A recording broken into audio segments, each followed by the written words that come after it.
6 people wake up with no memory of how they were trapped inside an insane death machine with no resources and no one to trust but each other. Can they survive the... Sorry, that's 1997's The Cube. I'm actually reviewing... here we are.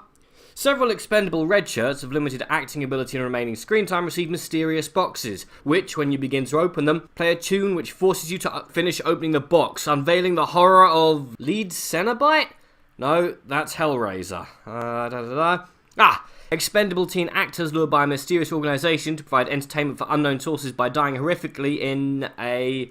Cabin in the Woods? No, not reviewing that either. It'll come to me in a second, but basically blend those 3 ideas together, remove all originality, twists, turns, thrills, interesting characters, and throw in only the most generic deaths and you get a January release. Not one of the award-bait January releases either. One of the, it would tank at any other time of the year, but right now it's the second highest grossing film of the year release. And it has such an interesting idea as well. Basically, if you've not been on a stag do or team building exercise in the last few years, then congratulations! Can you tell me your secret? But if you weren't lucky enough to avoid them, then you might have encountered an escape room. They do what they say on the tin. You and a group of lemons, whilst the groom snags everyone with an IQ even slightly above room temperature, not that I'm a sore loser or anything. Then you have to solve some logic puzzles to escape the room. All have a setting, World War II, Mad Scientist Lab, etc. Some have interesting ideas like having a zombie on a chain which gets longer the more time you spend in the room and so forth. I didn't do that one. More's the pity. Sadly, anyone with any interesting ideas for a death room was off sick the day this film was being written,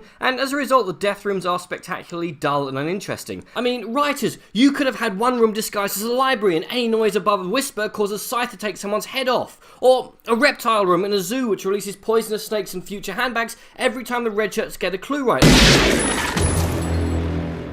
Your luggage. Or a room disguised to look like a spaceship with a hole in, causing the oxygen to leak out, making even the simplest of tasks almost impossible. Or a room slowly filling with water and with dangling electrical cables which retract the more clues are solved. I mean, Neeson's beard, I threw these off the top of my head on the train home. You were paid to sit in a room and create these incredibly generic death traps. Also, wasn't this the plot of one of those unwatchable Saw movies? Anyway, enough moaning about the dull death traps in the Death Trap movie. Instead, let's talk about the red shirts, all of whom have one character trait, extremely generic and dull backstories, as well as being mostly people for whom this will be the highlight of their time in front of the camera. Except for Karen Page from Daredevil?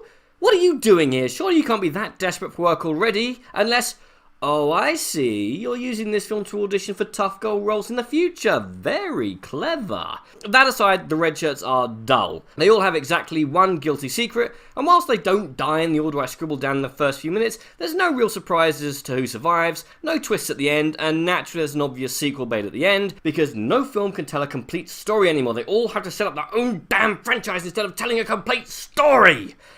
Anything else before I spend more time tearing this film apart than the writers did writing it? Oh, I have no idea how this got a 15 rating in the UK. Normally, I wouldn't complain about these, but I had to check 3 times to make sure that the BBFC hadn't gotten it confused with any other film, as it's so tame and glossy that I fully expect it to be a 12A. A film like this should be full of grit and gore with agonising on-screen deaths, not dull, uninteresting off-screen ones. Look, in short, Escape Room is a good idea with dull, generic everything else. Write better characters, create better death traps, and go for the 18 rating since your budget was about 20 quid, and this could have been fun. As is, just skip it and go watch Cube instead. But what do you guys think? And if you could design a death room in a movie, what would it be? Comment below, let me know. I'm Daniel, this has been A Dunking. If you've enjoyed this video, please like, share, and subscribe.